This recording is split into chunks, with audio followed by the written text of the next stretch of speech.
یہ عقیدہ حقیقتاً بعد میں آیا اور بعد میں ان لوگوں کے ذریعے آیا جو عیسائی تھے، عیسائیوں سے مسلمان ہوئے، اور چونکہ ان کے پرانا عقیدہ یہ تھا کہ حضرت صلی اللہ علیہ وسلم زندہ ہیں، اور ادھر نزول کا جو لفظ تھا نزول مسیح کا، اس سے انہوں نے دھوکہ کھایا اور یہ ایسی روایات مسلمانوں میں رہ پا گئیں۔ ورنہ اس آیت سے ثابت ہے کہ حضرت عیسیٰ علیہ السلام سمیت نبی کریم صلی اللہ علیہ وسلم سے پہلے تمام انبیاء جو ہیں وہ فوت ہو چکے ہیں، جیسے حضرت ابو بکر نے استدلال فرمایا اور صحابہ نے اس پہ صاد کی، اور عمر رضی اللہ تعالیٰ بھی ان صحابہ میں تھے جنہوں نے اس استدلال کو قبول کیا۔ جی ٹھیک ہے مومن صاحب، بہت بہت شکریہ۔ تو ناظرین، جس طرح بھی آپ نے دیکھا، مومن طاہر صاحب نے بتایا کہ قرآن کریم کی روح سے آیت آپ نے پڑھی اور اس کے روشنی میں بتایا کہ حضرت عیسیٰ علیہ السلام کی وفات ثابت ہوتی ہے۔ نہ صرف یہ بلکہ اس آیت کی ایک خاص قابل ذکر بات یہ بھی ہے کہ اس کے ذریعے جو ہے وہ امت کا میں پہلا اجماع جو ہوا وہ اسی آیت پر اور اسی بات پر اتفاق ہوا، تمام امت کا اجماع ہوا کہ حضرت عیسیٰ علیہ السلام وفات پا چکے ہیں۔ ہمارے ساتھ آج شروع میں نے تعارف جب کرایا تو ایک تو میں نے لندن میں موجود ہمارے ساتھ اسٹوڈیو موجود پینل کا کرایا، ایک میں یہ بھی بتانا چاہتا ہوں کہ ہمارے پینل ہی میں آج ٹیلی فون لائن پہ ہمارے ساتھ حمید کوثر صاحب بھی قادیان میں ہمارے پینل کے ممبر کے طور پہ موجود ہیں، اور میں تعارف کرانا چاہتا ہوں ہماری آڈینس کا جو کہ جامعہ احمدیہ یوکے کے طلباء ہیں، ان میں سے بھی کوثر صاحب کچھ پوچھنا چاہتے ہیں۔ جی میرا سوال یہ ہے کہ حضرت عیسیٰ علیہ السلام آسمان پر جسمانی طور پر نہیں گئے، تو یہ عقیدہ مسلمانوں میں آیا کس طرح؟ جی ابھی جس طرح مومن صاحب آپ نے تھوڑا سا اس کی طرف اشارہ بھی کیا ہے، مومن زاہد صاحب سے میں گزارش کروں گا ذرا اس پہ روشنی ڈال سکیں تھوڑی مزید تفصیل سے۔ سب حقیقی بات یہ ہے جیسا کہ ابھی مومن صاحب نے بتایا ہے کہ ابتدائی زمانے کے جتنے بھی مسلمان تھے اور صحابہ کرام رضوان اللہ علیہم اجمعین اور ان کے بعد آنے والے بہت سے بزرگان جو تھے، ان میں قطعی طور پر ہمیں یہ ثبوت ملتا ہے کہ ان کا وفات مسیح کا عقیدہ حیات مسیح کا عقیدہ ہرگز نہیں تھا۔ تاہم بعد میں جس طرح اسلام پھیلتا چلا گیا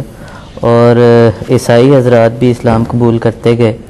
اس طرح اسلام میں عیسائیوں کی اور نصارہ کی روایات بھی راہ پاتی گئیں، اور ان کی روایات کے راہ پانے سے یہ عقیدہ مسلمانوں میں بھی داخل ہو گیا۔ ورنہ حقیقی طور پر جیسا کہ بھی مومن صاحب نے قطعی طور پر ثابت کیا ہے کہ صحابہ کا یا ابتدائی دور کے مسلمانوں کا بالکل یہ عقیدہ نہیں تھا، اور وہ قطعی طور پر وفات مسیح کے قائل تھے۔ جی تو مختصراً تو یہی ہے۔ باقی ٹھیک ہے جی، کیسے میرے پاس ایک حوالہ ہے علامہ محمد رشید رضا، جو مصر کے بہت بڑے عالم تھے، حضرت مسیح السلام کے زمانے میں تھے اور ازہر وغیرہ کے شیخ بھی تھے۔ انہوں نے لکھا ہے، یہ لفظ ہیں ان کے، کہ مسئلۃ الرفع بالجسم والروح ہی فی الحقیقت عقیدۃ النصارى،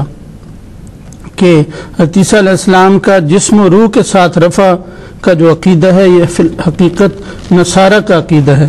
اور آگے وہ کہتے ہیں قد استطاعوا بحیلۃ او باخری دفعها تجاہ الفکر الاسلامی، اور انہوں نے کسی نہ کسی طریقے سے یہ جو عقیدہ ہے اسلامی فکر میں ڈال دیا ہے۔ جی جیسے آگے کہتے ہیں کما استطاعوا ادخال کثیر من الاسرائیلیات والخرافات، جیسے کہ اور بہت سی اسرائیلیات اور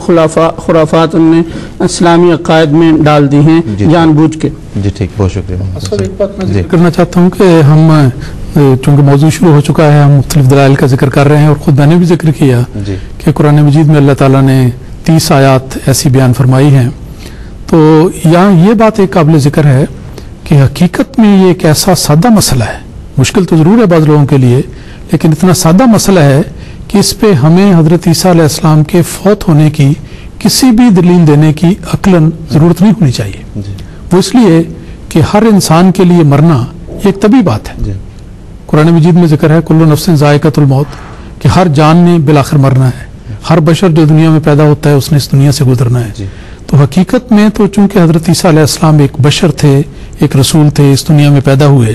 تو ہر آنے والے کے لیے مرنا ایک طبی، قطعی اور یقینی بات ہے، اس لیے اس پر اصولاً تو کسی دلیل کی ضرورت نہیں۔ لیکن اللہ تعالیٰ بہتر جانتا ہے کہ آخری زمانے میں لوگوں کو کس چیز کا اطلاع آنا ہے، کون سی بات مشکل ہونی ہے، تو چونکہ یہ مسئلہ پیدا ہونے والا تھا اس لیے اللہ تعالیٰ نے قرآن مجید میں بھی اس کے دلائل بیان فرمائے، اور حدیث میں بھی اور عقل و نقل کے بے شمار دلائل موجود ہیں، لیکن یہ نقطہ بھی یاد رکھنے کے لائق ہے۔ جی بالکل ٹھیک ہے۔ اس زمین میں چھوٹا سا سامنے جیسا جس عمر کو امام صاحب نے پیش فرمایا ہے، اس بات کو ہم سے سامنے اپنے ایک مباحثے کے دوران بڑی تحدی کے ساتھ پیش فرمایا، اور حضور نے فرمایا کہ اگر اس مسئلے کے درمیان بحث ہوگی تو بار ثبوت اصل میں حقیقت میں ہمارے مخالفین پر ہونا چاہیے۔ اس کی وجہ یہ ہے کہ اگر استقراء کوئی چیز ہے تو ہم یہی دیکھتے آئے ہیں کہ آج تک جو دنیا میں جتنے بھی کروڑ ہا ارب ہا انسان آئے ہیں، وہ جب ان کی ایک عمر پوری ہو جاتی ہے تو وہ وفات پا جاتے ہیں۔ اب اگر کوئی کہے کہ ان میں سے ایک شخص ایسا تھا جس نے وفات نہیں پائی بلکہ وہ غیر طبی عمر پا کر آسمان پر جا بیٹھا ہے، تو اس کا ثبوت دینا تو حقیقت میں ہمارے مخالفین کے ذمہ ہوگا، کیونکہ استقراء ایک ایسی چیز ہے کہ ہم اس کو ٹال نہیں سکتے۔ تو اس لحاظ سے حقیقت میں اس کا ثبوت دینا ہماری ذمہ داری نہیں، ہمارے مخالفین کی ذمہ داری ہے۔ بالکل ٹھیک ہے، بہت بہت شکریہ۔ اب یہاں سے آگے چلیں گے۔ ابھی جی دوسرا امام صاحب نے جو فرمائی بات کہ اللہ تعالیٰ کو چونکہ پتہ تھا کہ حضرت عیسیٰ علیہ السلام کی حیات و وفات کا مسئلہ بہت بڑا پیچیدہ مسئلہ بن جائے گا آخری زمانے میں، تو اللہ تعالیٰ نے یہ آیات فرمائی۔ اس ضمن میں عرض ہے کہ یہ آیات اتنی ہیں کہ کسی اور نبی کے بارے میں اتنی آیات ہیں ہی نہیں۔ بالکل ایسا ہی ہے۔ یہاں پہ بلکہ میں چاہوں گا کہ پروگرام سے پہلے ہمارے سفیر الرحمان صاحب نے بتایا ایک سوال، سفیر بڑا اچھا موقع ہے اس وقت کہ آپ یہ سوال پوچھیں، آپ جو پوچھنا چاہتے ہیں۔ جی وعلیکم السلام۔ اگر حضرت عیسیٰ علیہ السلام نے دوبارہ نہیں آنا تو جہاں احادیث میں مسیح اور مہدی کا ذکر ملتا ہے وہاں اتنی وضاحت سے عیسیٰ بن مریم کا کیوں نام لیا گیا ہے؟ جی آپ بتائیں گے۔ سب اس بارے میں صرف بات یہی ہے کہ جب دو چیزوں کے درمیان کامل مشابہت ہو یا مشابہت انتہا کو پہنچ جائے تو بعض اوقات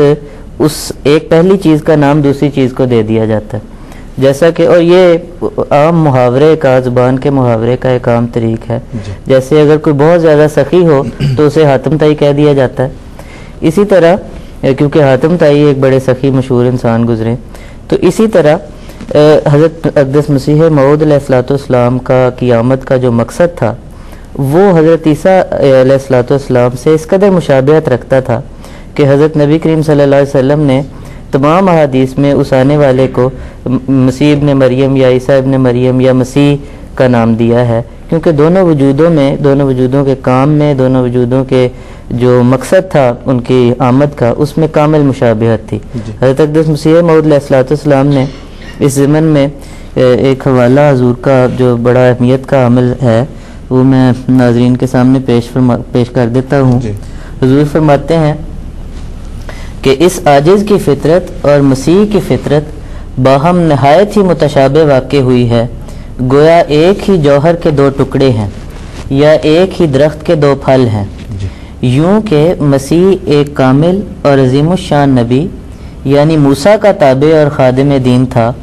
اور یہ عاجز بھی اس جلیل الشان نبی صلی اللہ علیہ وسلم کے احقر خادمین میں سے ہے جو کہ سید الرسل اور سب رسولوں کا سرتاج ہے۔ یعنی جس طرح حضرت عیسیٰ علیہ الصلوۃ والسلام حضرت موسیٰ علیہ الصلوۃ والسلام کے خادمین میں سے تھے، اور حضرت موسیٰ کے 1400 سال بعد حضرت موسیٰ علیہ الصلوۃ والسلام کے